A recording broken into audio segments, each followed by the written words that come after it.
నమస్తే, welcome to D news. ముందుగా headlines.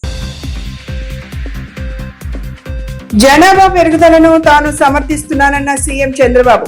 పరిస్థితుల ఆధారంగా సరైన నిర్ణయాలు తీసుకోవాలని సూచన. కూటమి సర్కార్ రైతులను పట్టించుకోవడం లేదన్న మాజీ మంత్రి పేర్ని నాని. రైతుల కష్టాలు పట్టించుకోనప్పుడు వాళ్లను ఏ విధంగా పరామర్శిస్తారని ఆగ్రహం. దుర్గగుడి అభివృద్ధిపై సమావేశం నిర్వహించిన ఈఓ సీనా నాయక్. భక్తుల మౌలిక వసతులకు పెద్దపీట వేసే విధంగా ముందుకు వెళ్తామని స్పష్టం. జనాభా పెరుగుదలను తాను సమర్థిస్తున్నానని ఏపీ సీఎం చంద్రబాబు వ్యాఖ్యానించారు. పరిస్థితుల ఆధారంగా సరైన నిర్ణయాలు తీసుకోవాలని సూచించారు.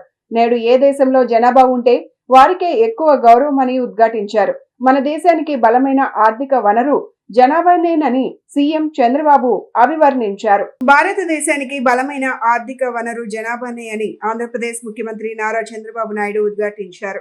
దేశం అంటే మట్టి కాదోయ్, దేశం అంటే మనిషిలోయ్ అని గురజాడ అప్పారావు చెప్పారని ముఖ్యమంత్రి గుర్తు చేశారు. ఆయన స్ఫూర్తిని అర్థం చేసుకుని మనం ముందుకెళ్లాలని సూచించారు. ప్రపంచ జనాభా దినోత్సవ సదస్సులో సీఎం చంద్రబాబు పాల్గొని ప్రసంగించారు.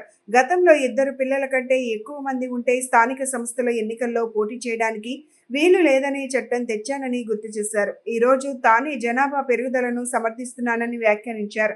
ఒకప్పుడు జనాభా ఎక్కువ ఉన్న దేశాలను చులకనగా చూసేవారని చెప్పుకొచ్చారు CM Chandrababu. Empowering young people to create the families they want in a fair and hopeful world అనే సబ్జెక్ట్ మీద ఈ సంవత్సరం ఈ జనాభా దినోత్సవం జరుపుకుంటున్నాం. ఈరోజు మనం ఒకసారి చూసినప్పుడు ప్రపంచంలో 10 నుంచి 24 సంవత్సరాల వయసు ఉన్న వాళ్ళు 1.8 బిలియన్ యంగ్ పీపుల్ ఉన్నారు. ఈ సందర్భంగా నేను మీ అందరికీ తెలుగు మన గురజాడ అప్పారావు గారి యొక్క కోట్ చేస్తున్నా. దేశమంటే మట్టి కాదోయ్, దేశమంటే మనుషులోయ్ అని ఆనాడే గురజాడ అప్పారావు గారు చెప్పారు. దీన్ని సునిశ్చితంగా మనందరూ ఆలోచించుకోవాల్సిన అవసరం ఉంది. దేశం అంటే రాష్ట్రాలు, ప్రాంతాలు, పట్టణాలు, సరిహద్దులు, భూభాగాలే కాదు. దేశం అంటే మనుషులు, వారి అవసరాలు, మంచి జీవన ప్రమాణాలు, ప్రజల కష్టాలు, సమస్యల పరిష్కారం. అప్పుడే ఈ దేశానికి ఒక మీనింగ్ ఉంటుంది. ఈరోజు ఈ సందర్భంగా మనం ఇక్కడ కూర్చున్న మనందరం ఒక ఆదర్శంగా ఆలోచించి ఎలాంటి కార్యక్రమాలు చేయాలనో గురజాడ అప్పారావు గారు చెప్పిన స్ఫూర్తిని అర్థం చేసుకొని ఆ సమస్య ప్రకారం మనం ముందుకు పోవాల్సిన అవసరం ఉంది. ఒకప్పుడు జనాభా అంటే ఎక్కువ జనాభా ఉంది, నీళ్లు పెరగడం లేదు, ఆహారం పెరగడం లేదు, అదే మరిగా ఎయిర్ పెరగడం లేదు, గాలి పెరగడం లేదు, అనేక సమస్యలు వస్తాయని మనందరం కూడా పెరుగుదలపైనే ఫోకస్ చేశాం. కానీ ఈరోజు మనం చూడంగానే నేను కూడా అందులో ఒకడిని.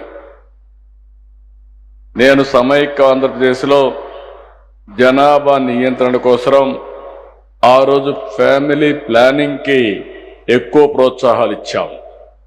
ఒక మాటలో చెప్పాలంటే ఆ రోజు నేను 2 పిల్లల కంటే ఎక్కువ ఉంటే స్థానిక సంస్థల్లో పోటీ చేయడానికి అర్హత లేదని నేనే చట్టాన్ని తీసుకొచ్చాను.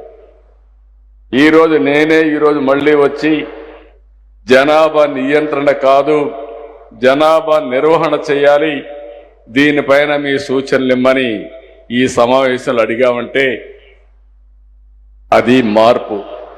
ఎవరైనా సరే ఒక్కొక్కసారి కొన్ని పాలసీలు తీసుకొచ్చినప్పుడు ఆ పాలసీలు కానీ తగిన ఫలితాలు రానప్పుడు, పరిస్థితులు మారినప్పుడు మళ్ళీ ఎప్పటికప్పుడు మనందరం కరెక్టివ్ మెజర్స్ తీసుకోకపోతే చాలా సమస్యలు వస్తాయి. ఒకప్పుడు జనాభా అంటే మీరు ఒక్కసారి చూస్తే చాలా పెద్ద ఎత్తున వేరే దేశాలు జనాభా ఎక్కువ ఉండే దేశాలని చాలా చులకనగా చూసేవాళ్ళు. ఈరోజు మీరు చూస్తే ఎక్కడ జనాభా ఎక్కువ ఉంటే ఆ దేశాలపైన ప్రపంచం మొత్తం ఆధారపడే పరిస్థితి వచ్చారంటే అది జనాభా విశిష్టత అని చెప్పి కూడా నేను మీకు తెలియజేస్తున్నా. జనాభా అనేది రైతుల కష్టాలను పట్టించుకొని కూటమి ప్రభుత్వం వాళ్లను పరామర్శించడానికి వెళ్తున్న వైఎస్ జగన్ ను మాత్రం అడ్డుకునే ప్రయత్నాలు చేస్తోందని వైఎస్ఆర్సీపీ కృష్ణా జిల్లా అధ్యక్షుడు పేర్ని నాని మండిపడ్డారు. తాడేపల్లిలోని వైఎస్ఆర్సీపీ కేంద్ర కార్యాలయంలో ఆయన మీడియాతో మాట్లాడారు. కూటమి సర్కార్ రైతులను పట్టించుకోవడం లేదని మాజీ మంత్రి పేర్ని నాని అన్నారు. మామిడి, పొగాకు, మిర్చి రైతులకు గిట్టుబాటు ధర లేదు. రైతులు నిలదీస్తున్న ఈ ప్రభుత్వానికి కనిపించడం లేదా? దళారులు, మిల్లర్లు రైతులను దోచుకుంటుంటే మంత్రి ఏం చేస్తున్నారని చెప్పారు. మిర్చి రైతుల కోసం కేంద్రంతో ఒక్కసారైనా మాట్లాడారా? ఒక్క ఎమ్మెల్యే అయినా రైతుల్ని పరామర్శించారా? జగన్ వెళ్తుంటే మాత్రం అడ్డుకుంటారు అని మండిపడ్డారు. వైఎస్ జగన్ పరామర్శకు వెళ్తే అడ్డంకులు సృష్టిస్తారా? పొగాకు రైతులతో మాట్లాడడానికి వెళ్తే రాళ్లతో దాడి చేయిస్తారా? బంగారుపాళ్యం మార్కెట్ కు 100 మీటర్ల దూరంలో హెలిపాడ్ పర్మిషన్ ఇచ్చారా? ఎల్లో మీడియాలో వైఎస్ జగన్ పై విషయం చిమ్మడమే పనిగా పెట్టుకున్నారని ఎద్దేవా చేశారు. అంటే వెనకొకడు ముందొకడు తోసుకెళ్తారనమాట, నలగొడతారు మధ్యలో. జనానికి అర్థం కాల. డబుల్ ఇంజిన్ అంటే ఏంటి? మామూలుగా డబుల్ ఇంజిన్ సర్కార్ ఏంటంటే మామూలుగా అర్థం కావట్లేదు అసలు జనాలకి. ఏంటి డబుల్ ఇంజిన్ సర్కార్ అంటే ఏంటి? రెండు ఇంజిన్లు ఎక్కడ ఉంటాయని. కానీ ఇవాళ అర్థమవుతుంది ప్రజలకి. ముందు నుంచి ఒకటితో వస్తాడు, వెనక నుంచి ఒకటితో వస్తాడు, మొత్తం మధ్యలో జనాలను సర్వనాశనం చేస్తారనేది ఈ డబుల్ ఇంజిన్ సర్కార్ అంటే ఇవాళ అర్థమయ్యే పరిస్థితులు వచ్చినాయి ప్రజలకి. ఈ కూటమి పరిపాలన అంటారు. ఇద్దరు హామీలు ఇస్తారు, ఒకడేమో నాకు సంబంధం లేదు అంటాడు. ఇవాళ రైతులు గోడు పట్టించుకునేటువంటి నాదుడు ఒక్కడు లేడు. ఈ ప్రభుత్వంలో ఉన్నటువంటి వ్యవసాయ శాఖ మంత్రి జగన్మోహన్ రెడ్డి గారిని తిడతాకి తప్పితే ఒక్క చోట ఎక్కడన్నా ఏ రైతునైనా ధాన్యం పండించినటువంటి పంట కనీసం గిట్టుబాటు ధర లేక ఏడ్చి తెగనమ్మే పరిస్థితులు ఉంటే కృష్ణా, గోదావరి డెల్టాలో ఎక్కడన్నా తిరిగిన పాపాన పోయాడా అని అడుగుతున్నాను. ధాన్యం బస్తా 1200 రూపాయలకి, 1300 రూపాయలకి, 1400 రూపాయలకి తెగనమ్ముకుంటే ధాన్యం మధ్యవర్తులు, పెట్టుబడిదారులు, మిల్లర్లు అడ్డగోలుగా దోచుకుంటుంటే వ్యవసాయ శాఖ మంత్రి ఎక్కడన్నా తిరిగాడా అని అడుగుతున్నాను. ముచ్చటగా సివిల్ సప్లై శాఖ మంత్రి 3 చోట్ల తిరిగితే 3 చోట్ల తెలుగుదేశం పార్టీ కార్యకర్తలుగా పనిచేసినటువంటి రైతాంగమే నిలదీసి ఎందుకురా మన ప్రభుత్వం ఈ దిక్కుమాలిన ప్రభుత్వం అని చెప్పని తిట్టినా కూడా పరిస్థితులు చక్కబడనటువంటి పరిస్థితులు. కోకో, మిర్చి బాధలు, పొగాకు బాధలు, అంటే మిర్చి పొగాకు పండించినటువంటి రైతు బాధలు పగవాడికి కూడా రానటువంటి పరిస్థితులు ఇవాళ ఈ ఆంధ్రప్రదేశ్ రాష్ట్రంలో దాపురించింది. జగన్ గారు వెళ్తేనేమో నీకేం పని, నువ్వు వెళ్ళి ఏం చేస్తావు? జగన్మోహన్ రెడ్డి సినిమా సెట్టింగ్ల యాత్రలో అధికారం లేనటువంటి జగన్మోహన్ రెడ్డి గారు వెళ్తానంటేనేమో అడ్డంకులు సృష్టిస్తారు. పోనీ మీరు వెళ్తున్నారా అంటే మీలో ఒక్కడు వెళ్ళి చచ్చేవాళ్ళు లేడు, ఆదుకుని చచ్చేవాళ్ళు లేడు ఒక్కడో. జగన్మోహన్ రెడ్డి గారు మిర్చి ఆడికి వెళ్తున్నప్పుడు, మిర్చి ఆడికి వెళ్ళే వరకు కూడా అక్కడ మిర్చి ఆడి అంటే మిర్చి పండించేటువంటి ప్రాంతంలో ఉన్నటువంటి ఎంపీ కేంద్ర మంత్రిగా ఉంటాడు. భక్తుల మౌలిక వసతులకు పెద్దపీట వేయాలని, అందుకు అనుగుణంగా వసతి సౌకర్యం కల్పించాలని దుర్గగుడి ఈవో సీనా నాయక్ ఇంజనీరింగ్ అధికారులకు తగు ఆదేశాలు ఇచ్చారు. వచ్చే దసరా మహోత్సవాలు దృష్టిలో ఉంచుకొని జరుగుతున్న పనులు వేగవంతం చేయాలని అధికారులకు దిశానిర్దేశం చేశారు. శ్రీ దుర్గా మల్లేశ్వర స్వామివార్ల దేవస్థానంలో జరుగుతున్న అభివృద్ధి కార్యక్రమాలపై కార్యనిర్వహణాధికారి వికి సీనా నాయక్ మహామండపం 4వ అంతస్తులో ఉన్న వారి ఛాంబర్ నందు శుక్రవారం ప్రత్యేక సమావేశం నిర్వహించడం జరిగింది. ఈ సమావేశంలో ఇంజనీర్లు, గుత్తేదారులు, దాతలు పాల్గొనగా రాబో దసరా మహోత్సవాలు దృష్టిలో ఉంచుకొని జరుగుతున్న పనులు, అన్నదానం బిల్డింగ్, లడ్డుపోటు building, elevated queue complex, hill protection పనులు, పూజా మందిరాలు, యాగశాల మొదలగు పనులు వేగవంతం చేయాలని దిశానిర్దేశం చేశారు. భక్తుల సౌకర్యార్థం భవిష్యత్తులో వినియోగంపై అందుకు అనుగుణంగా మాస్టర్ ప్లాన్ అమలుపై చర్చలు జరిగాయి. మీటింగ్ తదుపరి పనులు జరుగు విధానంపై క్షేత్రస్థాయిలో తనిఖీలు చేశారు. ఈ కార్యక్రమంలో యాగశాల నిర్మాణదాత సంగ నరసింహారావు, ఆలయ ఎగ్జిక్యూటివ్ ఇంజనీర్ కోటేశ్వరరావు, ఇంజనీరింగ్ సిబ్బంది తదితరులు పాల్గొన్నారు.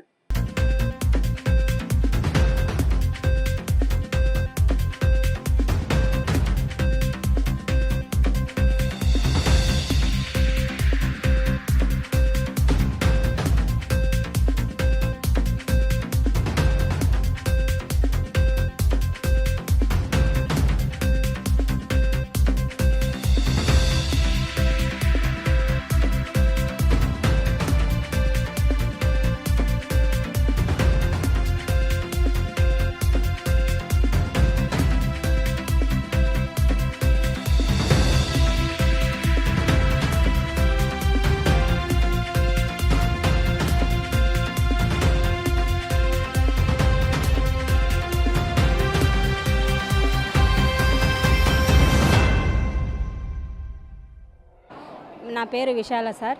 మేము బళ్ళారి నుంచి, కర్ణాటక నుంచి వచ్చాము. ఆషాఢ మాసంలో అమ్మవారికి ప్రత్యేకంగా పూజలు జరుగుతాయని వచ్చాము. అమ్మకి శారీ తీసుకుని రావడము, అందరికీ పంచడము. మాకు అమ్మవారు అంటే చాలానే ఇష్టము. మేము అంతా ఇంటిలో అందరూ కొలుస్తాం సార్. మా పిల్లలు కాని వాళ్ళకి పిల్లలు అవుతా ఉన్నాయి, పెళ్ళి ఇంట్లో సంబంధాలు లేని వాళ్ళకి బాగానే అవుతున్నాయి. అమ్మవారు చాలా బాగానే దీవిస్తున్నారు సార్. అమ్మవారు అంటే మాకు చాలా ఇష్టం. మేము విజయవాడ రామకృష్ణాపురం కోడూరు రాజవీధి నుంచి వచ్చామండి. మేము 30 మంది వచ్చాము. అందరం కలిసి ఈ ఆషాఢ మాసం సారి తీసుకొచ్చాము. ఇక్కడ అమ్మవారికి ఈ విజయవాడ అంతటికీ ఆడపడుచు, పెద్ద ఆడపడుచు కాబట్టి మా ఇంటి ఆడపడుచుగా భావించి ఆషాఢం సారి తీసుకొచ్చాము. ఇక్కడ అందరూ మాతో పాటు ఇంకా 30 మంది వచ్చారు. ఆషాఢ మాసం పుట్టింట్లోనే ఉంటుంది పెళ్ళైన ఆడపిల్ల కాబట్టి ఆవిడ కూడా మా పుట్టింటి ఆడపడుచుగా భావించి తీసుకొచ్చాం. మేము విజయవాడ నుంచి, నా పేరు నాగలక్ష్మి అండి. మేము విజయవాడ నుంచి వచ్చాము. మేము ఇలా ప్రతి సంవత్సరం సారీ తీసుకొస్తాం.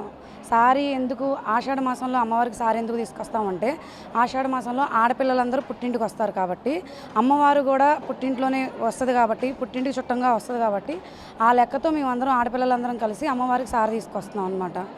ఇది మేము పుట్టిల్లు అమ్మవారికి విజయవాడ పుట్టిల్లు కాబట్టి అది సారీ తీసుకొస్తున్నాం పుట్టింటి వారిగా. చేయడం వల్ల ప్రతిఫలం ఏంటంటే ఆవిడ దీవెనలు అలా ఉంటాయండి. ఆవిడ అడుగుద్ది కూడా, మాకు ఈ సారీ కావాలి, ఇలా కావాలని ఆవిడ అడుగుతుంది. కంపల్సరీ ఆవిడ అడుగుతుంది, ఈ రకం చీర కావాలి, ఇంత సారీ కావాలి, ఇలా కావాలని అమ్మవారు కంపల్సరీ అడుగుద్ది అనమాట. అలా మేము ఆచారంగానే తీసుకొని వస్తున్నాం అండి సారీ. అదే నా పేరు రోజారమణి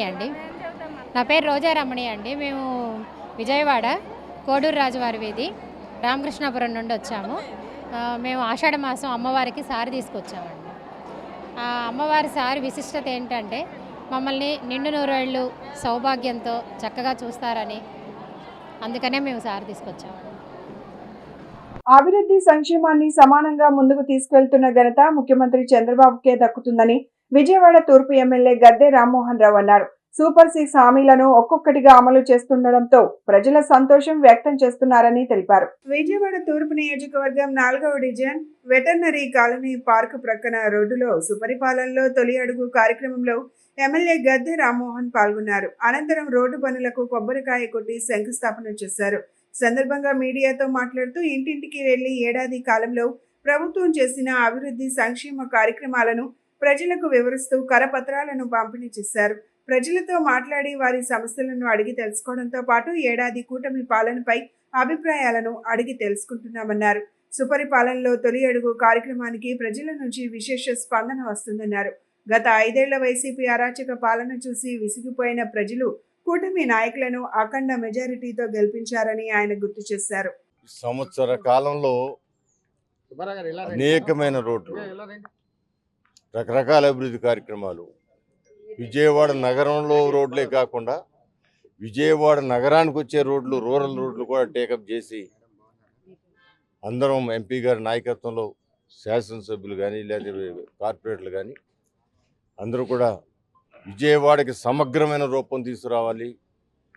విజయవాడ భారతదేశంలోనే ఉన్నతమైన పట్టణంగా తీర్చిదిద్దడానికి కావాల్సిన వసతులన్నీ కల్పించాలి.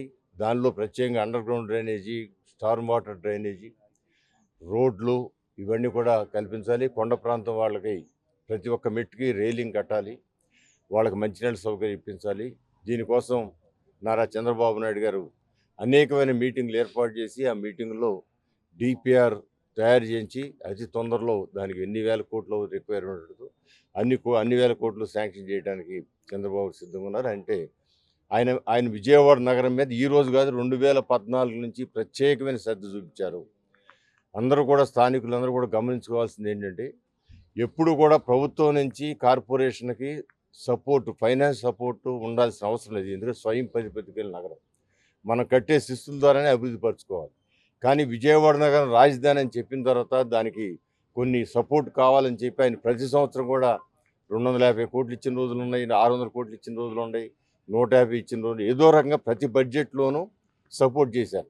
మన దురదృష్టం లాస్ట్ 5 సంవత్సరాలు జగన్మోహన్ రెడ్డి గారి పాలనలో ఒక్క 150 కోట్లు మొట్టమొదటి సంవత్సరం అనౌన్స్ చేశాడు, కానీ డబ్బులు రాలి.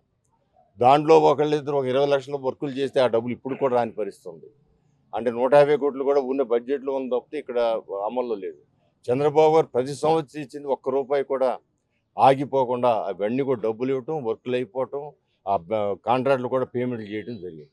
సో ఆ విధంగా మరలా ఇప్పుడు కొన్ని వేల కోట్లు రిక్వైర్మెంటు ఇవ్వాలని చెప్పి ఆయన డిపిఆర్ కూడా పెట్టించడం జరిగింది. ఆ డిపిఆర్ టెండర్ కూడా ఈ కార్పొరేషన్ వారు వాళ్ళకున్న అధికారమో లేకపోతే బలమో తెలియదు కానీ బట్ అభివృద్ధిని కూడా పక్కన పెట్టి ఆ డిపిఆర్ ఇస్తే ఎక్కడ వేలాది కోట్లు వచ్చేసి డెవలప్ అయిపోద్దు అని చెప్పి వాళ్ళు రాజకీయంగా మంచినీళ్ళు ఇవ్వడానికి కూడా తిరస్కరించిన సందర్భాలు ఉన్నాయి. మంచినీళ్ళు అవసరమైన వాళ్ళకి మంచినీళ్ళు ఇవ్వడానికి కూడా అవి వాళ్ళు ఎన్ని తిరస్కరణలు చేసినా ప్రభుత్వం ఉంది, విజయవాడ నగరం మీద అభివృద్ధి ప్రభుత్వానికి చిత్తశుద్ధి ఉంది. దానికి వీళ్ళ తీర్మానాలన్నీ కూడా రద్దుపరిచి ప్రభుత్వం అవకాశం కల్పించి ఆ డిపిఆర్ ద్వారా ఆ డిపిఆర్ ఎన్ని వేల కోట్లు అవసరమైతే అన్ని వేల కోట్లు కూడా తీసుకొచ్చి ఈ నగరాన్ని అభివృద్ధి పరచడానికి ఎంపీ గారి నాయకత్వంలో మేమందరం కూడా కృషి చేస్తాను. తప్పకుండా సాధించి ఈ ప్రజల మన్ననలు మరలా పొందుతామని కూడా తెలియజేస్తాను. రాష్ట్రంలో అధికారంలోకి వచ్చిన తర్వాత నారా చంద్రబాబు నాయుడు గారి నాయకత్వంలో విజయవాడ తూర్పు నియోజకవర్గంలో హ్యాట్రిక్ శాసనసభ్యులు గద్దె రామ్మోహన్ రావు గారు, అదేవిధంగా పార్లమెంట్ సభ్యులు కేసీఆర్ చిన్ని గారి ఆధ్వర్యంలో విజయవాడ తూర్పు నియోజకవర్గం అప్రతిహతంగా కూడా అభివృద్ధి పదంలో దూసుకువెళ్తూ ఉంది. అవసరమైనటువంటి రోడ్లు కానీ ఉండి లేకపోతే డ్రైన్స్ కానీ కూడా నిర్మించుకొని కూడా ప్రజా అవసరాలు తీర్చుకుంటూ కూడా ముందుకెళ్తా ఉన్నాం. ఈ రోజున మరి వెటర్నరీ కాలనీలో మరి పార్కుకి ఉత్తరం వైపు రోడ్డుని మన తార్ రోడ్డుగా కూడా నిర్మించుకోవడానికి శంకుస్థాపన చేసుకున్నాం. ఇక్కడ ఇంకొక విషయం ఏంటంటే ఎప్పుడో 40 సంవత్సరాల క్రితం ఈ కాలనీ వాసులకు తెలియకుండా వెటర్నరీ కాలనీ లేఅవుట్ స్థలాన్ని ఆనాటి ఉన్నటువంటి కాంగ్రెస్ మున్సిపాలిటీల అధికారంలో ఉంటే వారు నెహ్రూ యువ కేంద్రానికి కేటాయించడం జరిగింది. ఆ నెహ్రూ యువ కేంద్రం కట్టినటువంటి బిల్డింగ్ శిథిలావస్థకు అయింది. ఈ రోజున ఎంపీ గారు, ఎమ్మెల్యే గారు చేసినటువంటి కృషి వలన ఆ శిథిలమైనటువంటి భవనాన్ని తొలగించడానికి కూడా ఉత్తర్వులు వచ్చినాయి. త్వరలో కూడా ఆ భవనాన్ని తిరిగి ఆ శిథిలమైనటువంటి ఆ భవనాన్ని తొలగించి ఆ ప్రాంతాన్ని 1800 గజాల స్థలాన్ని కూడా మరి వెటనరీ కాలనీ వాసులు, central excise colony, NTR colony ఈ చుట్టుపక్కల ప్రాంత వాసులకు అనుగుణంగా కూడా ఒక అభివృద్ధిగా ఒక ఇండోర్ స్టేడియం నిర్మించాలని చెప్పి ఒక ఆలోచన ఉంది. పోతే ఇంకొక విషయం ఏంటంటే విజయవాడ నగరాభివృద్ధి కోసం మరి ఎమ్మెల్యేలు 3 మరి ఎంపీ గారు కలిసి అనేకమైనటువంటి అభివృద్ధి పథకాలకు డిపిఆర్లు మరి రూపొందించుకొని కౌన్సిల్లో ఆమోదం కోసం పెడితే మరి ఇక్కడ ఉన్నటువంటి కౌన్సిల్లో ఉన్నటువంటి వైఎస్ఆర్ ప్రభుత్వం ఆ డిపిఆర్ లేని కూడా ఆమోదించుకోకుండా వాయిదాలు వేసుకొని విజయవాడ నగరాన్ని అభివృద్ధిని కుంటుపరచడానికి ప్రయత్నిస్తూ ఉన్నారు. వాళ్ళు ఎన్ని వేషాలు వేసినా కూడా విజయవాడ నగర అభివృద్ధిని మేము కాంక్షిస్తూ ముందుకెళ్తామని కూడా మీకు తెలియజేస్తా ఉన్నాం. ఆపరేషన్ ఫ్లష్ అవుట్ లో భాగంగా గంజాయి, కొకైన్ తదితర మాదక ద్రవ్యాలను తరిమి కొట్టడమే లక్ష్యంగా పోలీస్ శాఖ పనిచేస్తుందని రైల్వే డీఎస్పీ జి రత్నరాజు వెల్లడించారు. రైలు మార్గంలో గంజాయి సరఫరా జరుగుతుందన్న సమాచారంతో పటిష్టమైన నిఘా ఏర్పాటు చేశామని స్పష్టం చేశారు. తనిఖీలలో కోరమండల్ రైల్లో గంజాయి చాక్లెట్లను కలిగి ఉన్న 2 నిందితులను పట్టుకున్నట్లు చెప్పారు. గంజాయిపై పోలీస్ శాఖ ఉక్కుపాదం మోపుతుంది. రైలు మార్గాల ద్వారా గంజాయి సరఫరా జరుగుతుందన్న విశ్వసనీయ సమాచారం మేరకు రైలు మార్గాలపై అనుమానిత ప్రయాణికులపై పోలీసులు ప్రత్యేకంగా నిఘా పెట్టారు. Eagle team, railway police, RPF సంయుక్తంగా రైళ్లలో తనిఖీలు నిర్వహించారు. కోరమండల్ రైల్లో గంజాయి కలిగి ఉన్న 2 నిందితులను పట్టుకున్నారు. సందర్భంగా రైల్వే డీఎస్పీ జి రత్నరాజు మాట్లాడుతూ ఆపరేషన్ ఫ్లష్ అవుట్ లో భాగంగా ఈగల్ టీం ఐజీ రవికృష్ణ ఆదేశాల మేరకు తనిఖీలు నిర్వహిస్తున్నామన్నారు. కోరమండల్ రైల్లో తనిఖీలు చేయగా గంజాయి కలిగి ఉన్న 2 నిందితులను పట్టుకున్నామన్నారు. గంజాయిని చాక్లెట్ రూపంలో తయారు చేసి అమ్ముతున్నారని, చెన్నై వరకు రైల్లో ప్రయాణిస్తూ గంజాయి చాక్లెట్ల విక్రయింపు కొనసాగిస్తున్నారన్నారు. ఈ తనిఖీలలో Satyanarayanapuram CI JV Ramana, eagle team inspector Dhananjaya Naidu, RPF team పాల్గొన్నారు. ఆ డీజీపీ గారి ఉత్తర్వుల మేరకు మనం 1 వీక్ బ్యాక్ ఒక ఆపరేషన్ ఫ్లష్ అవుట్ అనేది మనం ప్రోగ్రామ్ టేకప్ చేయడం స్టార్ట్ చేసాం. ఇది మనకి ట్రైన్స్లో ఎక్కువగా ఈ గంజాయి, మత్తు పదార్థాలు ఇవన్నీ కూడా ట్రాన్స్పోర్ట్ అవుతున్నాయని చెప్పి ఎక్కువగా మనకి సమాచారం ఉంది. దాని మేరకు ట్రైన్స్లో ప్రయాణం చేసే వాళ్ళందరినీ చెక్ చేయడం, ఒక రాష్ట్రం నుంచి ఇంకో రాష్ట్రానికి ఎక్కువగా ఈ గంజాయి ట్రాన్స్పోర్ట్ అవుతున్నాం, ఇవన్నీ మనం చూస్తున్నాం. ఆ నేపథ్యంలో మనం లాస్ట్ వీక్ ఇదే కోరమండల్ ఎక్స్ప్రెస్లో మనం గంజాయి ట్రాన్స్పోర్ట్ జరగడం మనం గమనించాం. ఒక టీము ఏలూరు నుంచి మన ఐజీ మన అక్కి రవికృష్ణ గారి ద్వారా ఆధ్వర్యంలో ఒక టీము ఏలూరు నుంచి ఇక్కడ వరకు ట్రావెల్ చేసి అన్ని కంపార్ట్మెంట్లు చెక్ చేసి ఆ గంజాయిని ట్రాన్స్పోర్ట్ చేస్తున్నటువంటి ముద్దాయిని పట్టుకోవడం జరిగింది. ఈ గంజాయిని కూడా రా గంజాయిని ట్రాన్స్పోర్ట్ చేస్తుంటే అక్కడ దొరికిపోవడం జరుగుతుంది. కాబట్టి వాళ్ళు టెక్నికల్గా ఏం చేశారంటే ఈ గంజాయిని మెల్ట్ చేసి ఒక చాక్లెట్ రూపంలో తయారు చేసి ఇది ట్రాన్స్పోర్ట్ చేయడం జరుగుతుంది. అందుకోసం మనం ఎవ్రీ వీక్ ఒక మన జాయింట్ ఆపరేషన్ ఒకటి స్టార్ట్ చేసాం. ఆపరేషన్ ఫ్లష్ అవుట్లో దానిలో లా అండ్ ఆర్డర్ పోలీస్ వారు, GRP, RPF plus eagle team వారి ఆధ్వర్యంలో మనందరం కూడా ఇవన్నీ ఆపరేషన్ టేకప్ చేస్తున్నాం. అదే మాదిరి ఇవాళ కూడా మనకి కోరమండల్ ఎక్స్ప్రెస్లో ఈ 4 ఆర్గనైజేషన్లు ఉన్నటువంటి టీము ఏలూరులో బయలుదేరి ఈ కోరమండల్లో చెక్ చేయడం జరిగింది. ఆ చెక్కింగ్స్లో మనం ఒక ముద్దాయిని పట్టుకోవడం జరిగింది. అతని దగ్గర నుంచి ఈ రిఫైన్డ్ గంజాయి చాక్లెట్స్ స్వాధీనం చేసుకోవడం జరిగింది.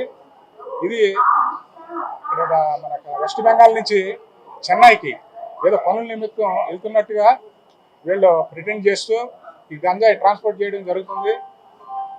ఆ విధంగా ఈ ట్రాన్స్పోర్ట్ కాకోకుండా పకడ్బందీగా వ్యూహాత్మకంగా మనం వీళ్ళంతా కూడా పట్టుకుని ఫర్దర్గా గంజాయి ట్రాన్స్పోర్ట్ కాకుండా చూడడానికి ఆపరేషన్ ఫ్లష్ అవుట్ అనేది మనం ఉపయోగించుకుంటున్నాం. ఇదండి ఇంపార్టెంట్. ప్రస్తుతానికి ఒక బ్యాగ్లో దొరికిన ఆ పర్సన్ని ఆ వ్యక్తిని ప్లస్ ఆ గంజాని మనం సీజ్ చేయడం జరిగింది.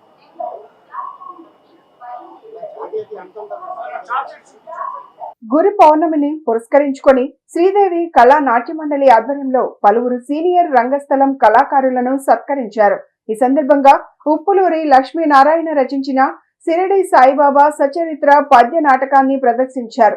గురు పౌర్ణమి నాడు కళాకారులను సత్కరించుకోవడం అదృష్టంగా భావిస్తున్నామని శ్రీదేవి కళా నాట్య మండలి ప్రతినిధి చింతలపాటి నాగేశ్వరరావు తెలిపారు. శ్రీదేవి కళా నాట్య మండలి ఆధ్వర్యంలో గురు పౌర్ణమి వేడుకలు సాంప్రదాయబద్ధంగా జరిగాయి. గాంధీనగర్లోని హనుమంతరాయ గ్రంథాలయ హాల్లో జరిగిన ఈ వేడుకలను పలువురు కళాకారులు జ్యోతి వెలిగించి ప్రారంభించారు. అనంతరం జాబ్ ఉపాధ్యక్షుడు వెలివల సత్యనారాయణ అధ్యక్షతన జరిగిన సభలో చింతలపాటి నాగేశ్వరరావు, శ్రీదేవి దంపతులు సీనియర్ కళాకారులను పుష్పమాల, దుస్సాలువ, జ్ఞాపికలతో ఘనంగా సత్కరించారు. సిరిడి సాయిబాబా సచరిత్ర పద్య నాటిక రచయిత ఉప్పులూరి లక్ష్మీనారాయణ, దర్శకుడు నిమ్మగడ్డ యేసుపాదంతో పాటు సీనియర్ కళాకారులు Jonnagaddala Jaganmohan Rao, Nibanupudi Subbaraju, S Venkateswararao, Muppala Veeranjaneyulu, Uppala Rajeswararao, K Ganesh Kumar, doctor PVN Krishna, Velivala Satyanarayana తదితరులు గురు పౌర్ణమి పురస్కారాలను పొందిన వారిలో ఉన్నారు. అనంతరం కార్యక్రమం నిర్వాహకుడు చింతలపాటి నాగేశ్వరరావు శ్రీదేవి దంపతులను కళాకారులంతా కలిసి ఘనంగా సత్కరించారు. ఈ సందర్భంగా నాగేశ్వరరావు మాట్లాడుతూ గురి పౌర్ణమి నాడు గురు తుల్యులైన సీనియర్ కళాకారులను సత్కరించుకోవడం ఎంతో ఆనందంగా ఉందన్నారు. సభాధ్యక్షుడు వెలివెల సత్యనారాయణ మాట్లాడుతూ గురి పౌర్ణమి నాడు నాగేశ్వరరావు దంపతులు కళాకారులను సత్కరించుకోవడం ముదావాహమన్నారు. దంపతుల ఆకాంక్షను అభినందించారు. రచయిత ఉప్పులూరి లక్ష్మీనారాయణ మాట్లాడుతూ తాను రచించిన షిరిడి సాయిబాబా సచరిత్ర పద్య నాటకాన్ని ప్రదర్శన రూపంలో చూడడం ఎంతో ఆనందంగా ఉందన్నారు. అనంతరం సాయిబాబా సచరిత్ర పద్య నాటక ప్రదర్శన కమనీయంగా సాగింది. రంగస్థలంపై విశేషాలు అనుభవం ఉన్న నటీనటులు సాయి చరిత్రను కళ్లకు కట్టినట్లు రీతిలో ప్రదర్శించారు. నటీనటుల హావభావాలు పద్యాలాపంలో ప్రేక్షకుల కరతాళ ధ్వనులు అందుకున్నాయి.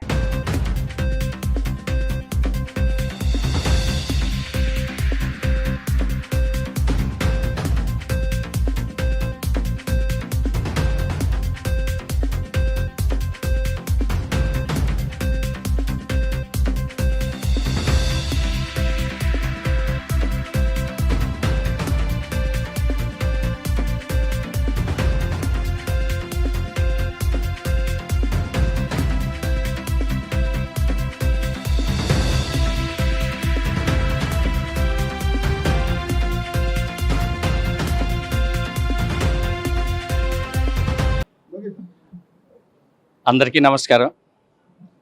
ఈ కార్యక్రమానికి వచ్చిన పెద్దలందరికీ, ఈ షిరిడి సాయిబాబా నాటకం రాసిన రచయితలు, మా గురువులు మరియు డైరెక్షన్ చేసిన యేసుపాదం గారికి, ఈ నాటకం ఇక్కడ పెట్టడానికి అవకాశం ఇచ్చిన భాషా సాంస్కృతిక పెద్దలకు, భాషా సాంస్కృతిక శాఖలు మన గుమ్మడి గోపాలకృష్ణ గారు, భాషా సాంస్కృతిక వీళ్ళందరూ మాకు అనుమతించడంతో నేను చేసుకుంది. ఈ నాటకం రాసి 8 సంవత్సరాల నుండి అది మరుగున పెట్టి 3 నెలల నుండి కఠోరమైన దీక్షతో ఈ నాటకాన్ని తయారు చేయడం జరిగింది. అది కేవలం నా భార్య సాయిబాబా భక్తురాలు, ఆమె కోరిక మేరకు నేను చేయడం జరిగింది. నేను గుమ్మడి కళాపీఠంలో ఒక హార్మోనిస్ట్గా పనిచేస్తున్నాను. వారి దగ్గర అనుమతి తీసుకుని మరి ఈ నాటకం తయారు చేయడం జరిగింది. తర్వాత నాకు ఈ నాటకంలో ఎంతోమంది కళాకారులు, దీనిలో క్యారెక్టర్లు చేస్తున్న ప్రతి ఒక్కరు కూడా ఎంతో సహకరించి ప్రతి ఒక్క రోజు కూడా రిహర్స్ కాగకుండా వచ్చారు. తర్వాత నాకు వినువెంట ఉండి వెలివెల సత్యనారాయణ గారు, నేనున్నాను మీకేం భయం లేదన్నట్టు నాకెంతో ధైర్యం చెబుతూ ఈ నాటకాన్ని ప్రారంభించడం అయింది.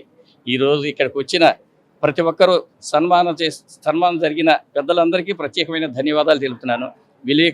విలేకర మిత్రులకి, మీడియా మిత్రులకి ప్రత్యేకమైన ధన్యవాదాలు చెబుతున్నాం. నమస్కారం. ఈరోజు గురు పౌర్ణమి సందర్భంగా మా గురువుగారు నాగేశ్వరరావు గారు, వారి శ్రీమతి శ్రీదేవి గారు ఈ నాటకాన్ని, సాయిబాబా నాటకాన్ని ప్రదర్శించడానికి వాళ్ళు పడినటువంటి అఖోడ శ్రమ చాలా అద్భుతంగా శ్రమించారు. అట్లాగే కళాకారులందరూ కూడా ఎంతో సహకరించారు. ఇంతటి ప్రముఖ రంగస్థల కళాకారులు ఎందరో పార్టిసిపేట్ చేస్తున్నటువంటి ఈరోజు ఈ సభా కార్యక్రమంలో పాలు పంచుకోవటం నేను కూడా నా అదృష్టంగా భావిస్తున్నాను. వీటన్నిటికీ కూడా అందరూ కూడా చాలా సహాయ సహకారాలు అందజేస్తారు. అన్నిటికంటే ప్రోగ్రామ్ని సక్రమంగా నిర్వర్తించిన మా యువకుడు, ప్రొఫెసరు, కళాకారుడు, హార్మోనిస్టు శ్రవణ్ బాబు గారిని నేను ప్రత్యేకంగా అభినందిస్తున్నాను.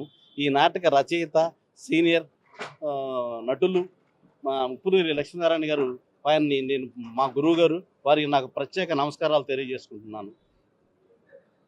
కార్యక్రమాన్ని నిర్విఘ్నంగా దిగ్విజయంగా కొనసాగించినటువంటి మా శ్రవణం, అట్లాగే కళాకారులు, గురు సత్కార గ్రహీతలు, అట్లాగే మీడియా ప్రతినిధులు, ప్రేక్షక మహాశయులందరూ కూడా ఈ నాటకాన్ని అత్యంతం తిలకించి ఆ యొక్క సాయిబాబా అఖండ కరుణా కటాక్ష వీక్షణాలు ప్రాప్తులు కావాలని, ఇది అద్వితీయంగా ఒక సినిమా రకంగా దీన్ని తయారు చేసి వీళ్ళు అహర్నిశలు కష్టపడి ఎంతో ఈ సాయిబాబా నాటాన్ని హృద్యంగా చాలా ఒక ప్రతిష్టాకరంగా దీన్ని తయారు చేసినటువంటి మా నాగేశ్వరరావుకి, అట్లాగే మా శ్రీదేవి గారికి కూడా మరొకసారి నా హృదయపూర్వకమైనటువంటి బీసీ హక్కుల సాధనకై జూలై 20న చలో ఢిల్లీ కార్యక్రమాన్ని నిర్వహిస్తున్నామని బీసీ సంక్షేమ సంఘం జాతీయ అధ్యక్షులు డాక్టర్ లగుడు గోవిందరావు తెలిపారు.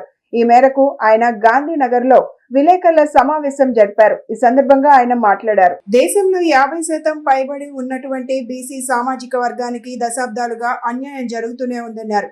బీసీ సామాజిక వర్గానికి జనాభా ప్రాతిపదికన సామాజిక, ఆర్థిక విభిన్న రంగాలలో జనాభా తమాషా ప్రకారం అన్ని రంగాలలో కూడా పూర్తిగా అన్యాయం జరుగుతుందని, ఈ నేపథ్యంలో జూలై 21వ తేదీన ఢిల్లీ వేదికగా జరగబోయే పార్లమెంట్ సమావేశాల్లో బీసీ సామాజిక వర్గానికి జనగణనతో పాటు కులగణన కూడా చేపట్టాలని డిమాండ్ చేశారు. బీసీ సామాజిక వర్గానికి చట్టసభల్లో 50% రిజర్వేషన్ కల్పించాలని, కేంద్రంలో బీసీలకు ప్రత్యేక బీసీ మంత్రిత్వ శాఖను ఏర్పాటు చేయాలని, బీసీలపై జరుగుతున్న దాడుల నేపథ్యంలో బీసీ రక్షణ చట్టం ఏర్పాటు చేయాలని అన్నారు. అందరికీ నమస్కారం. డాక్టర్ లగుడు గోవిందరావు, జాతీయ అధ్యక్షులు, బీసీ సంక్షేమ సంఘం. జాతీయ బీసీ సంక్షేమ సంఘం ఆధ్వర్యంలో నేడు విజయవాడ ప్రెస్ క్లబ్ వేదికగా బీసీ సమస్యలను పరిష్కరించాలని, బీసీ డిమాండ్లను వెంటనే అమలు చేయాలని, ముఖ్యంగా దేశవ్యాప్తంగా జనగణనతో పాటు కులగణన కూడా కేంద్ర ప్రభుత్వం చేపట్టాలని, బీసీలకు చట్టసభల్లో 50% రిజర్వేషన్ కూడా ఏర్పాటు చేయాలని, కేంద్రంలో బీసీ సామాజిక వర్గానికి ప్రత్యేక బీసీ మంత్రిత్వ శాఖ కూడా ఏర్పాటు చేయాలని, మరి అదేవిధంగా జనాభా తామాసా ప్రకారం ఆర్థిక, సామాజిక విభిన్న రంగాల్లో బీసీ సామాజిక వర్గానికి కేంద్ర ప్రభుత్వం తగిన ప్రాధాన్యత కల్పించాలని, బీసీ సామాజిక వర్గం చెందినటువంటి రైతులకు 100% సబ్సిడీతో కూడినటువంటి రుణాలు కూడా కల్పించాలని, బీసీ ఉద్యోగులకు ప్రమోషన్లో ప్రాధాన్యత ఇవ్వాలని చెప్పేసి కూడా, మరి విద్యార్థులను కూడా స్కాలర్షిప్లు కూడా పెద్ద ఎత్తున పెంచాలని, మరి అదేవిధంగా బీసీ నిరుద్యోగులకు ఉపాధి ఉద్యోగ అవకాశాలు కల్పించాలని తదితర 20 డిమాండ్తో కూడినటువంటి ప్రధాన లక్ష్యంతో చలో ఢిల్లీ కార్యక్రమాన్ని చేపట్టడం జరుగుతుంది. అందులో భాగంగా ఒకరోజు నిరాహారదీక్ష చేపట్టడం జరుగుతుంది జంతర్ మంతర్ వేదికగా. మరి అదేవిధంగా బీసీ సమస్యలు, బీసీ డిమాండ్లు కూడా అమలు చేయాలని చెప్పేసి కూడా కేంద్ర మంత్రులను, పార్లమెంట్ సభ్యులు కూడా కలవడం జరుగుతుంది. దశాబ్దాలుగా, శతాబ్దాలుగా బీసీలకు చెందినటువంటి డిమాండ్లు ఏవైతే ఉన్నాయో, సమస్యలు ఏవైతే ఉన్నాయో వాటన్నింటినీ కూడా కేంద్ర ప్రభుత్వం తక్షణమే పరిష్కరించాలి. లేని పక్షంలో పెద్ద ఎత్తున పోరాటం చేస్తామని విద్యార్థులకు పెట్టే మధ్యాహ్న భోజన పథకంలో నాణ్యతాపరమైన లోపాలు ఉంటే సహించేది లేదని మాజీ కార్పొరేటర్, తెలుగు మహిళా జిల్లా నాయకురాలు పైడి తులసి అన్నారు. విద్యార్థుల విద్యతో పాటుగా ఆరోగ్యానికి సైతం ప్రభుత్వం పెద్దపీట వేస్తోందని చెప్పారు. ఆ క్రమంలో రాష్ట్ర ప్రభుత్వం ప్రతిష్టాత్మకంగా అన్ని ప్రభుత్వ పాఠశాలల్లో డొక్కా సీతమ్మ మధ్యాహ్న బడి భోజన పథకాన్ని అమలు చేస్తుందని చెప్పారు. అటువంటి మధ్యాహ్న భోజన పథకం అమలు సక్రమంగా లేకపోతే సంబంధిత బాధ్యులపై చర్యలు తప్పవన్నారు. రాష్ట్ర ప్రభుత్వ విప్, సెంట్రల్ శాసనసభ్యులు బోండా ఉమామేశ్వరరావు ఆదేశాలతో 62వ డివిజన్ పుచ్చపల్లి సుందరయ్య నగరపాలక సంస్థ ఉన్నత పాఠశాలలో మధ్యాహ్న భోజన పథకాన్ని అమలు తీరును డివిజన్ టీడీపీ కమిటీ నాయకులతో కలిసి పైడి తులసి పరిశీలించారు.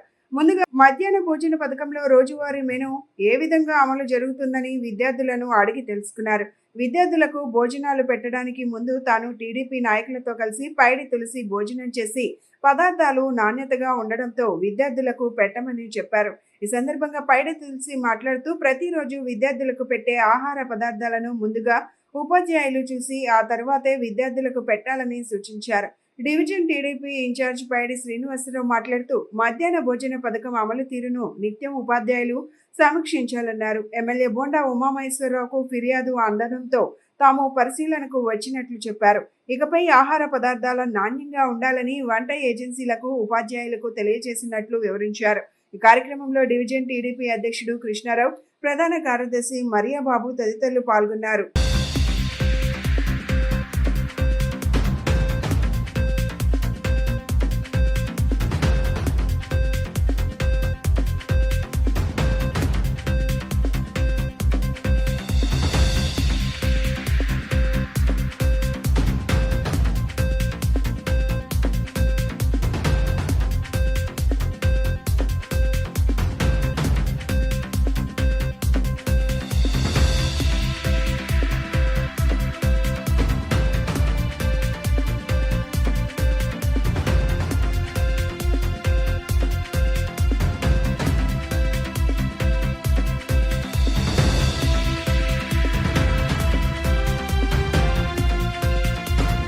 ఈరోజు సెంట్రల్ నియోజకవర్గం శాసనసభ్యులు బోండా ఉమామహేశ్వరరావు గారు ఆదేశాల మేరకు నిన్న ఏదైతే మెగా టీచర్స్ మీటింగ్లో కొంతమంది పేరెంట్స్ ఇక్కడ రైసు అది బాగోలేదని చెప్పడం జరిగింది. దాన్ని తక్షణమే ఎమ్మెల్యే గారు స్పందించి మరి ఎప్పుడు నిరంతరం పర్యవేక్షణలో భోజనం బాగుంటుందో లేదా మనం తినిన తర్వాతే పిల్లలకు పెట్టాలని ఆదేశాలు చెప్పడం జరిగింది. మరి ఆ కార్యక్రమంలో భాగంగా ఇవాళ డివిజన్ కమిటీ ప్రెసిడెంట్ గారు కానీ సెక్రటరీ గారు నేను కానీ మా డివిజన్ కమిటీ కానీ వచ్చి మేము కూడా రైస్ని పరిశీలించాం. కొద్దిగా నిన్నటి మీద ఇవాళ మార్పు వచ్చింది. ఇంకా రాను రైస్ బాగుండాలని చెప్పడం జరిగింది. మరి ఈ రోజు అయితే ఉప్పు కానీ గుడ్డు కానీ బాగుంది. రైస్లో కొద్దిగా మార్పు ఉంది, చెక్ చేసాం. మరి ఇక పిల్లలకి ప్రాబ్లం లేకుండా నిరంతరం టీచర్లని పరిరక్షణ ఉంచి ఆల్రెడీగా వాళ్ళు తిని చెక్ చేసిన తర్వాతే పిల్లలకి పెట్టాలని ఆదేశం ఇవ్వడం జరిగింది. మరి ఇంత మంచి కార్యక్రమాన్ని మాకు అవకాశం ఇచ్చినందుకు ఈ డివిజన్ కమిటీ తరఫున ఈ పిల్లల తరఫున పేరున ఉదయపూర్వ నమస్కారాలు తెలియజేసుకుంటూ నాకు ఈ అవకాశం ఇచ్చినందుకు ధన్యవాదాలు. సెంట్రల్ నియోజకవర్గం 62వ డివిజన్ నిన్న mega teachers mega parents division meeting జరిగింది.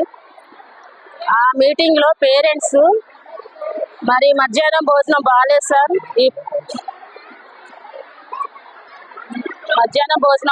సార్, మరి స్కూల్లో టాయిలెట్స్ బాగాలేదు, మరి గ్రౌండ్ బాగాలేదని చెప్పి పేరెంట్స్ మన ప్రీతమ నాయకులు బోండా ఉమామహేశ్వరరావు గారు తెలియజేశారు. ఆయన తెలియజేయగానే వెంటనే దీన్ని తక్షణ పరిష్కరించాలని చెప్పి మాకు ఆదేశాలు ఇచ్చారు. ఆదేశాలు ఇవ్వడంతో ఈ రోజే మేము పొచ్చులపల్లి స్కూలు డొక్కా సీతమ్మ మధ్యాహ్నం భోజనానికి వచ్చి మరి పిల్లలతో కలిసి భోజనం చేయడం జరిగింది. మా డివిజన్ కమిటీ పార్టీ తరఫున అందరమే మరి ఇప్పుడు భోజనం చేసి చూసాము. మరి భోజనం అయితే బాగుంది. ఇలాంటి సమస్య ఇంకోసారి రాకూడదని చెప్పేసి మేము వాళ్ళకి కూడా హెచ్చరించడంతో వాళ్ళు కొంచెం జాగ్రత్తగా చూసుకొని వండుతాం మేడం అని చెప్పేసి తెలియజేశారు. మరి ఇలాంటి సమస్యలు రాకోకుండా మేము తప్పకుండా చర్యలు తీసుకుంటామని చెప్పి తెలియజేస్తున్నాం. అఖిల భారత విద్యార్థి పరిషత్ ఏబీవీపీ కార్యకర్తకి దేశమే ప్రథమమని, దేశ నిర్మాణం కోసం ఏబీవీపీ కార్యకర్తలు పనిచేస్తారని అఖిల భారత విద్యార్థి పరిషత్ జాతీయ కార్యదర్శి శ్రావణ్ బి రాజు తెలిపారు. సాంఘిక రాజకీయ అధికార యంత్రాంగం ఇలా ప్రతి రంగంలోనూ ఏబీవీపీ కార్యకర్తలు అన్ని హోదాల్లో ఉన్నారని చెప్పారు. విద్యా సంస్థల్లో విద్యార్థులు ఎదుర్కొంటున్న సమస్యలను పరిష్కరించడంలో ఏబీవీపీ కార్యకర్తలు ఎప్పుడూ ముందుంటారని చెప్పారు. అఖిల భారత విద్యార్థి పరిషత్ ఏబీవీపీ 77వ ఆవిర్భావ దినోత్సవం నగరంలో ఘనంగా నిర్వహించారు. విజయవాడ మొగలరాజపురంలోని పీబీ సిద్ధార్థ కళాశాల ఆడిటోరియం నుంచి ఈట్ స్ట్రీట్ వరకు భారీ ర్యాలీ నిర్వహించారు. తొలుత పీబీ సిద్ధార్థ కళాశాల మైదానంలో ఏబీవీపీ పతాక ఆవిష్కరణ కార్యక్రమం నిర్వహించారు. ఏబీవీపీ జాతీయ కార్యదర్శి శ్రావణ్ బి రాజ్ ఏబీవీపీ పతాకాన్ని ఆవిష్కరించారు. అనంతరం వందే మాతరం గీతాలాపన అనంతరం ర్యాలీని ప్రారంభించారు. ఈ ర్యాలీకి నగరంలోని వివిధ కళాశాలలకు చెందిన విద్యార్థులు భారీ సంఖ్యలో పాల్గొన్నారు. సందర్భంగా శ్రావణ్ రాజ్ మాట్లాడుతూ భారతదేశంలో అతిపెద్ద విద్యార్థి సంఘం ఏబీవీపీ అని పేర్కొన్నారు. ఆ దేశం ప్రథమం, ఆ తర్వాతే అన్ని అనే నినాదంతో ఆవిర్భవించిన ఏబీవీపీ గత 77 సంవత్సరాలుగా దేశ పునర్నిర్మాణానికి కృషి చేస్తోందన్నారు. భారతదేశంలో విద్యార్థులకు నాణ్యమైన విద్య అందాలి, అన్ని వర్గాల విద్యార్థులకు విద్య అందుబాటులో ఉండాలనే లక్ష్యంతో పనిచేస్తోందన్నారు. ఏబీవీపీ ఆవిర్భావ దినోత్సవాన్ని పురస్కరించుకొని నిర్వహించిన ర్యాలీకి విద్యార్థులు భారీగా తరలి రావడం ఆనందంగా ఉందన్నారు. ఏబీవీపీ రాష్ట్ర కార్యదర్శి వెంకట గోపి మాట్లాడుతూ ఏబీవీపీ ప్రపంచంలో అతిపెద్ద విద్యార్థి సంఘంగా ఎదిగిందని చెప్పారు. విద్యార్థులను ఏకం చేసి నేషన్ ఫస్ట్ సెల్ఫ్ నెక్స్ట్ అనే నినాదంతో స్థాపించడం జరిగిందని చెప్పారు.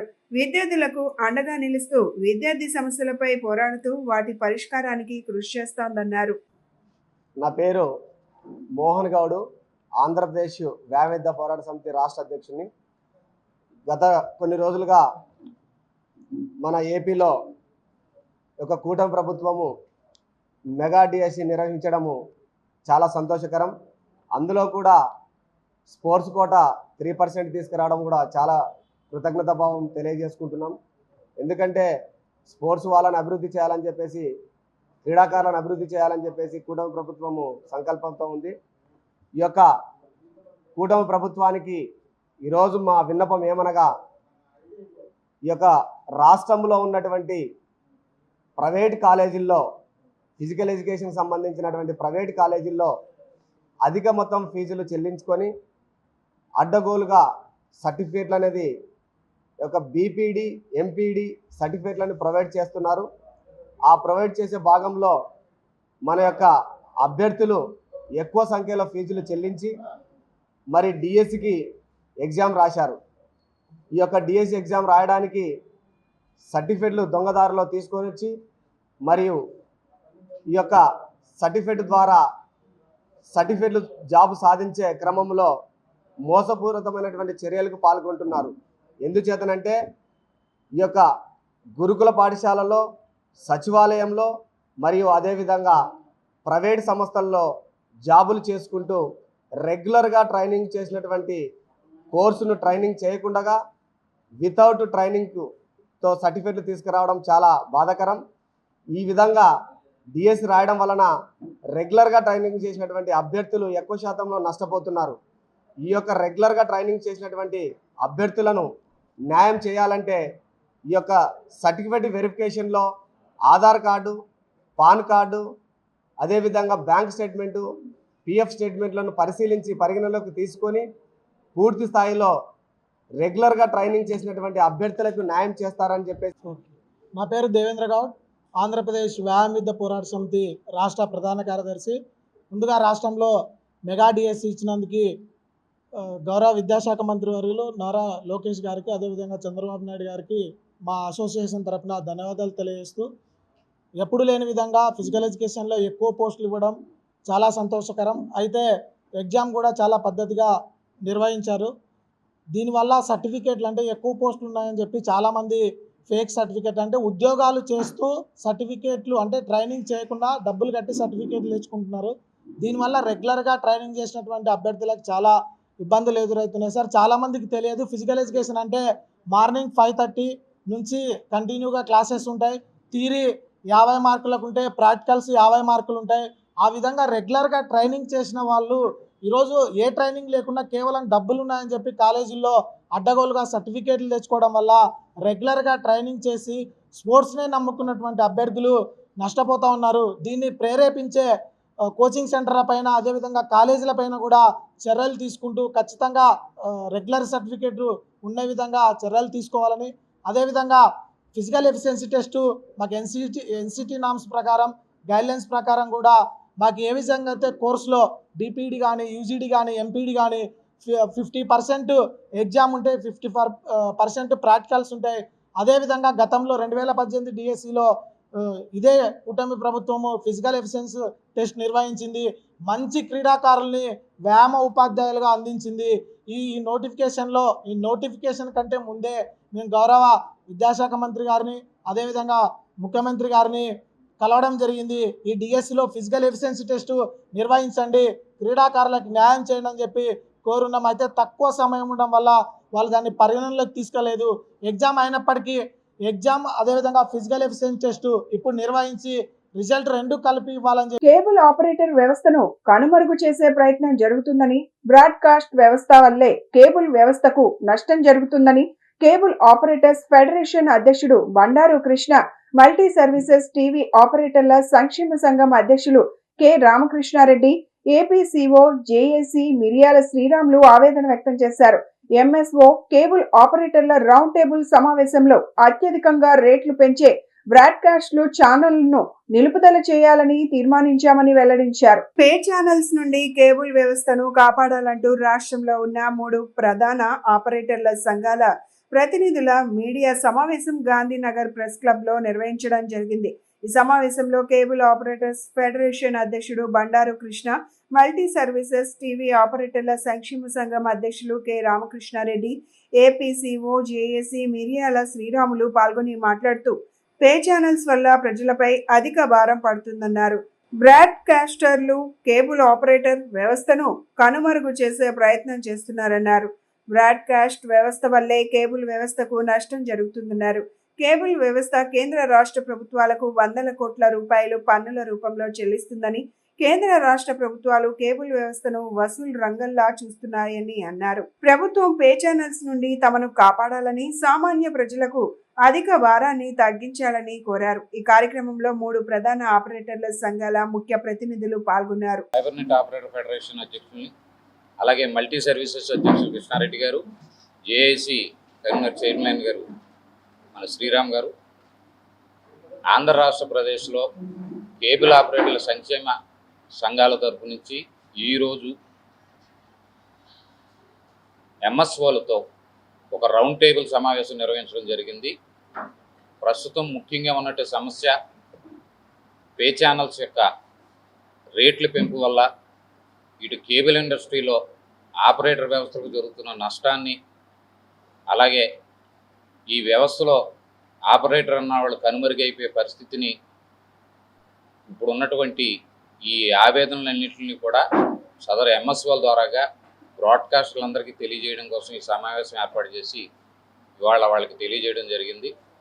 ముఖ్యంగా 1980 దశకంలో ఇంటింటికి సినిమాలు ప్రచారం చేస్తూ కేబుల్ ద్వారాగా మొదలుపెట్టిన ఈ స్వయం ఉపాధి కేబుల్ కుటుంబ వ్యవస్థని ఈరోజు వేలాది ఛానల్స్తో లక్షలాది మంది దీని మీద జీవనోపాధి పొందేలాగా వందలాది కోట్ల రూపాయలు కేంద్ర రాష్ట్ర ప్రభుత్వాలకి జిఎస్టీ ట్యాక్స్ రూపంలో చెల్లించే స్థాయికి ఎదిగిన ఈ వ్యవస్థని మూలస్తంభం అయినటువంటి కేబుల్ ఆపరేటర్ని ఈరోజు ఈ వ్యవస్థలో అన్హెల్దీ కాంపిటీషన్ వల్ల ఒక అనాలోచితంగా కొంత బ్రాడ్కాస్టర్లు వాళ్ళ యొక్క పే ఛానల్స్ యొక్క రేట్లని రాయిలో ఉన్నటువంటి లొసుగులను ఆధారంగా చేసుకుంటూ నిరంకుశంగా పెంచుకుంటూ ప్రతి ఏడాది దాన్ని మాపే వృద్ధి కస్టమర్లకి మమ్మల్ని దూరం చేసే విధానం మేము పూర్తిగా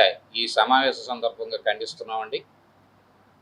ఎన్నో ఏళ్ళ నుంచి ఆపరేటర్ వ్యవస్థ అన్నదానికి గుర్తింపు లేకుండా దీనిపై వచ్చే వ్యవస్థలో ఈ రోజుకి కూడా కేంద్రం ఇచ్చి దీన్ని ఒక విధానంలోకి తీసుకుని వచ్చి లైన్ చేయాలనే ఉద్దేశం మీద ఉన్నాం. ప్రజల సపోర్ట్ తీసుకుని, అలాగే ఎంఎస్ఓ సపోర్ట్ కూడా తీసుకుని, అదే రకంగా విజయవాడ కానీ ఎక్కడైనా భారీ ఎత్తుగా ఆపరేటర్లు అందరం కూడా వచ్చి ఒకసారి మా నిరసన కూడా తెలియజేయాలనే ఉద్దేశం ఉంది. రాష్ట్ర స్థాయి ఆపరేటర్లు అందరం కలిపి నిరసన తెలియజేసి ఈ విషయాన్ని ప్రభుత్వం దృష్టికి, అదే రకంగా బ్రాడ్కాస్టర్ దృష్టికి కూడా తీసుకుని వెళ్ళి మా నిరసన తెలియజేయాలని అనుకుంటున్నాం. ఈ అన్నింటిలో ఈ విషయం మీద మనకు ఎంఎస్ఓలు కూడా సపోర్ట్ చేస్తూ ఉన్నారు. ప్రతి ఆపరేటర్ కూడా కదిలి వచ్చి ఒకసారి జంకానా గ్రౌండ్లోనే ఎక్కడో ఒక భారీ లెవెల్ మీటింగ్ పెట్టే పరిస్థితి అయితే ఉంది. ఆ విధంగా నిరసన తెలియజేద్దాం అనుకుంటున్నాం. 100 వసంతాల చరిత్ర కలిగిన సిపిఐ పార్టీ ఎన్టీఆర్ జిల్లా ద్వితీయ మహాసభ ఆగస్టు 1న జగ్గయ్యపేటలో జరుగుతుందని ఆ పార్టీ జిల్లా కార్యదర్శి దోనేపూడి శంకర్, సిపిఐ నగర కార్యదర్శి జి కోటేశ్వరరావు వెల్లడించారు. నగర ఎన్టీఆర్ జిల్లా ద్వితీయ మహాసభలో భవిష్యత్తులో ప్రజా సమస్యలపైన పోరాటాలకు సిద్ధమవుతుందని వెల్లడించారు. ఈ సభను పార్టీ శ్రేణులు, కార్మికులు పెద్ద సంఖ్యలో హాజరై జయప్రదం చేయాలని పిలుపునిచ్చారు. దాసరి భవన్ లో సిపిఐ ఎన్టీఆర్ జిల్లా మహాసభ పోస్టర్ ను ఆవిష్కరించారు. ఈ కార్యక్రమంలో సిపిఐ జిల్లా కార్యదర్శి దోనేపూడి శంకర్, నగర కార్యదర్శి కోటేశ్వరరావు, జగ్గయ్యపేట నాయకులు పాల్గొన్నారు. ఈ సందర్భంగా వారు మాట్లాడుతూ ఉమ్మడి మద్రాస్ రాష్ట్రంలో తొలి శాసనసభ్యుడిగా అమరజీవి వెంకటేశ్వర్లను అందించిన చరిత్ర జగ్గయ్యపేటదని తెలిపారు. ఎన్టీఆర్ జిల్లాలో కమ్యూనిస్ట్ పార్టీ కోసం అసువులు బాసిన నాయకులను స్మరిస్తూ ఈ సభ జరుగుతుందని, 1వ తేదీ మహాప్రదర్శన, 2వ తేదీ మహాసభ జరుగుతుందని తెలిపారు. ఈ సభను పార్టీ శ్రేణులు జయప్రదం చేయాలని పిలుపునిచ్చారు. రాష్ట్రంలో కార్మిక చట్టాల ఉల్లంఘన జరుగుతుందని, కార్మికులను కట్టు బానిసలుగా చూస్తున్నారని ఆరోపించారు. ఎక్కడ చూసినా ఇసుక, మట్టి మాఫియా జరుగుతుందని, తద్వారా ఎన్టీఆర్ జిల్లా కాలుష్యం బారిన పడుతుందని ఆవేదన వ్యక్తం చేశారు. ఎన్టీఆర్ జిల్లా ద్వితీయ మహాసభలో భవిష్యత్తులో ప్రజా సమస్యలపైన పోరాటాలకు సిద్ధమవుతుందని వెల్లడించారు. 100 వసంతాల చరిత్ర, మహత్తర త్యాగాల పోరాటాల చరిత్ర సిపిఐ సొంతం. ఎన్నో త్యాగాలు, ఎన్నో పోరాటాలు, బలిదానాలతోటి పీడిత ప్రజల శ్రేయస్సు కోసం నిరంతరం పోరాటం చేసినటువంటి కమ్యూనిస్టు పార్టీ, చెండ రాజేశ్వరరావు ప్రారంభించినటువంటి పార్టీ ఉమ్మడి కృష్ణా జిల్లాలో, ప్రత్యేకించి ఎన్టీఆర్ జిల్లా ద్వితీయ మహాసభలు ఆగస్టు 1, 2వ తేదీలలో జగ్గయ్యపేట పట్టణంలో జరుగుతున్నాయి. ఒక పారిశ్రామిక వాడ, కార్మిక వాడ ఉమ్మడి కృష్ణా జిల్లాలోనే, ఉమ్మడి మద్రాసు రాష్ట్రంలో తొలితరం ప్రథమ శాసనసభ్యుడిగా అమరజీవి కామ్రేడ్ పిల్లలమర్రి వెంకటేశ్వరరావుని ఎంపిక చేసి పంపించిన ఘనత జగ్గైపేట నందిగామ ప్రాంత ప్రజలది. ఉమ్మడి నియోజకవర్గం. విజయవాడ నగరం నిస్వార్థ ప్రజాసేవకుడు అమరజీవి కామ్రేడ్ తమ్మిన పోతరాజు, ఉప్పలపాటి రామచంద్రరాజు, కాకర్లపూడి సుబ్బరాజు, షేక్ నాదురవలి, నగర ప్రథమ మేయర్ టి వెంకటేశ్వరరావు, నగర మేయర్ నిజాయితీ కలిగిన నాయకుడు కామ్రేడ్ లంకా గోవిందరాజులు, అనేక మంది కృష్ణా జిల్లా కమ్యూనిస్టు ఉద్యమంలో, ఎన్టీఆర్ జిల్లా కమ్యూనిస్టు ఉద్యమంలో అసూలు బాసినటువంటి అమరవీరులు ఎంతోమంది ఉన్నారు. ఒక సూర్యదేవర నాగేశ్వరరావు,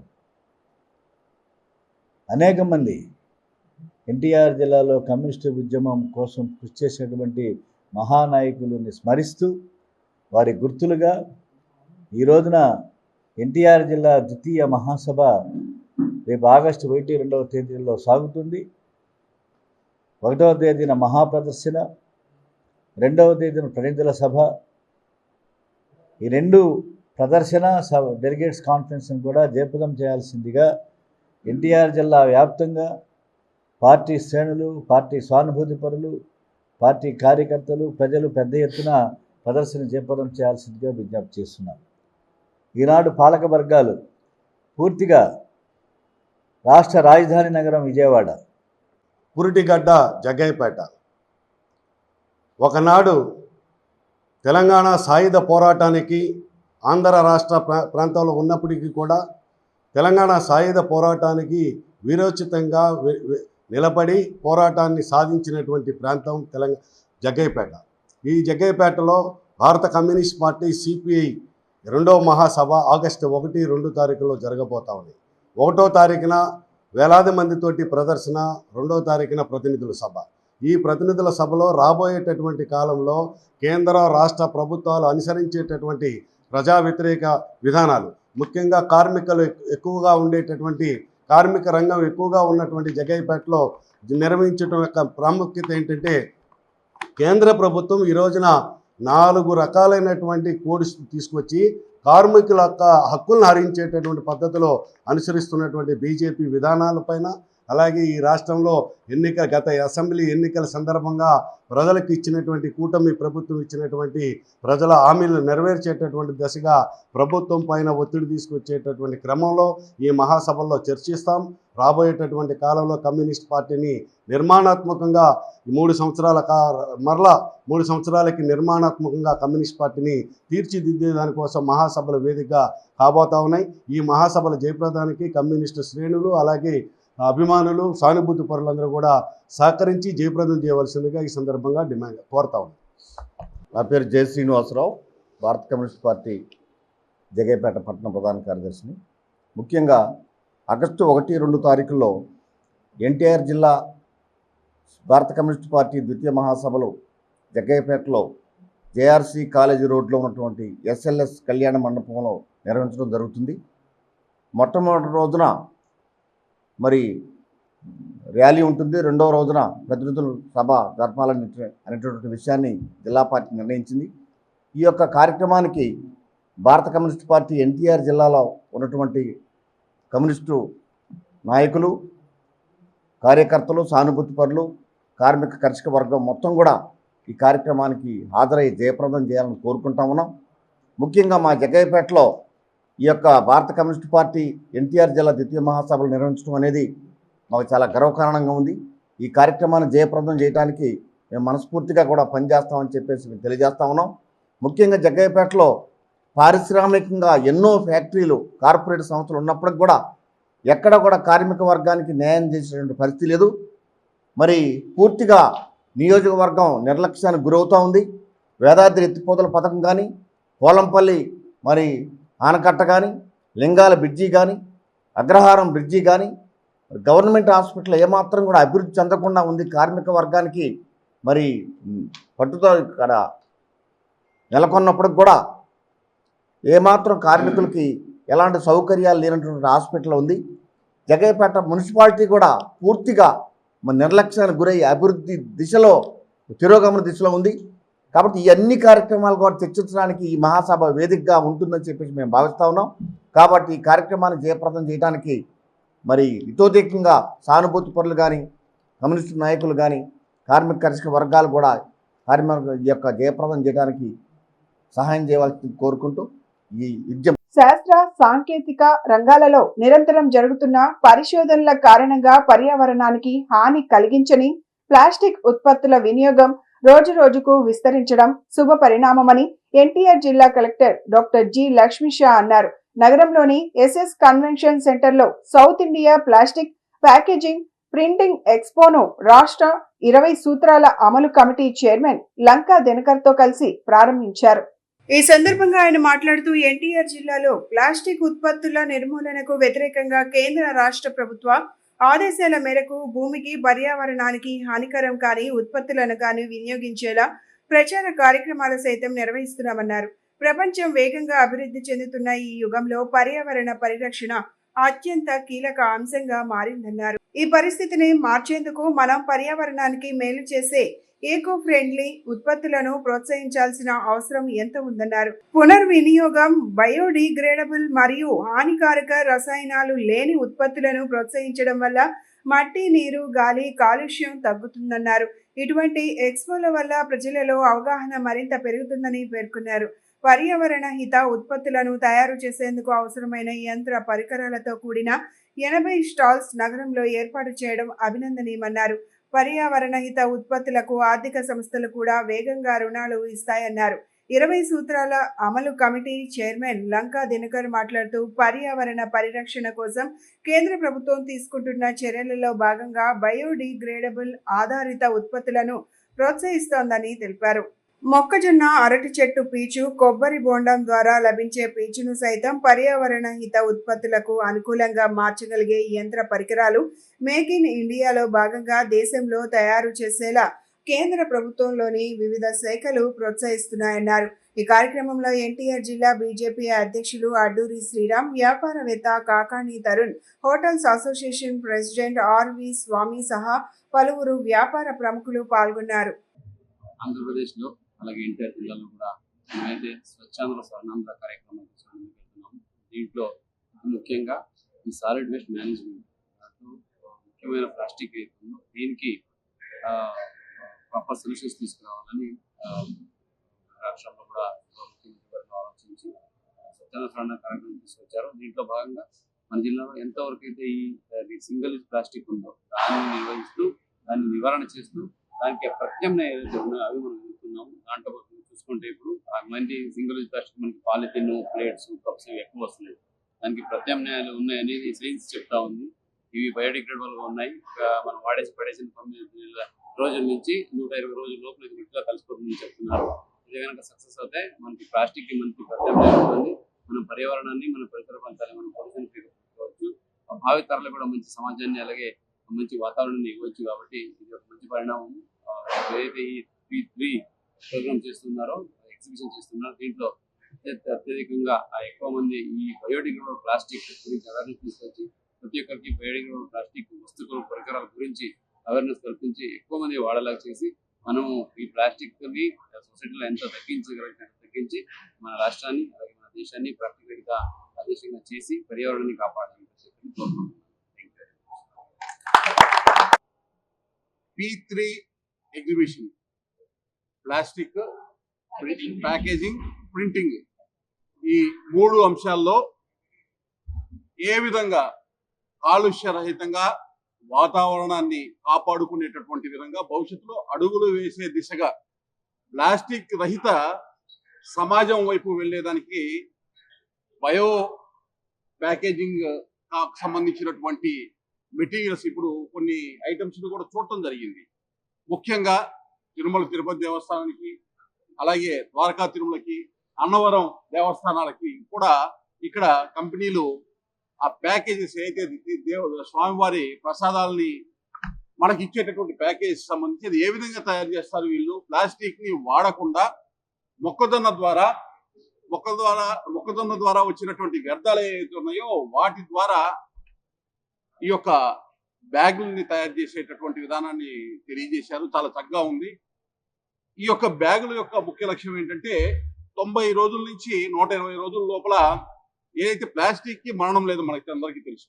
ఈ బ్యాగులు వచ్చేటప్పటికి 90 నుంచి 120 రోజుల లోపల భూమిలో చేరిన తర్వాత అంతర్ధానం అయ్యి వాటి అవశేషాలు లేకుండా ఎటువంటి పర్యావరణానికి భవిష్యత్తుకి హాని కలగకుండా ఉండేటటువంటి విధంగా ఆ బ్యాగ్స్ తయారు చేసినవి మాకు వీరందరూ కూడా ఎగ్జిబిషన్ లో ఈ యొక్క కార్యనిర్వాహకులు చూపించడం జరిగింది.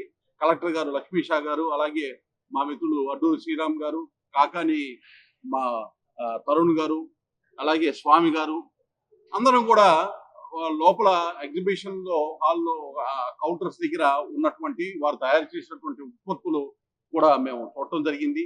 అలాగే వీటిని తయారు చేసేటటువంటి యంత్ర పరికరాలను కూడా ఎగ్జిబిషన్ లో వీరు ప్రదర్శనకి పెట్టడం జరిగింది.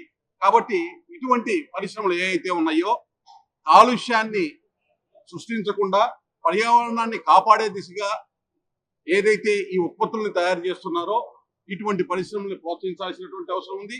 అటువంటి వస్తువులు తయారు చేసేటటువంటి మిషనరీస్ ఏవైతే ఉన్నాయో వారిని కూడా మిషనరీస్ తయారు చేసే యంత్రాలను పరికరాన్ని తయారు చేసేటటువంటి వారిని కూడా ప్రోత్సహించాల్సినటువంటి అవసరం ఉంది.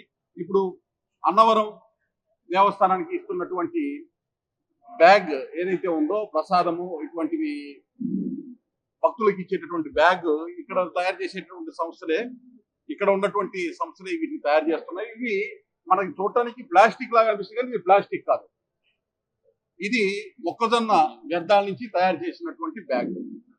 పర్యావరణాన్ని పరిరక్షించుకునేటటువంటి దానికి ఒక అడుగు వేసేటానికి ప్రారంభించినటువంటి వస్తువులు ఇవన్నీ కూడా భవిష్యత్తులో 100% ప్లాస్టిక్ రహిత సమాజం వైపు మనం అడుగులు వేసేటటువంటి విధంగా ఈ ఎగ్జిబిషన్ స్ఫూర్తినిస్తుందని, ఈ ఎగ్జిబిషన్ ని ఇంత చక్కగా నిర్వహిస్తున్నటువంటి నిర్వాహకులందరికీ కూడా ప్రతి ఒక్కరు కూడా పేరు పేరున వారికి ధన్యవాదాలు, కృతజ్ఞతలు తెలియజేస్తూ మమ్మల్ని ఇక్కడికి ఆహ్వానించి బులెటిన్ ముగించే ముందు హెడ్లైన్స్ మరొకసారి.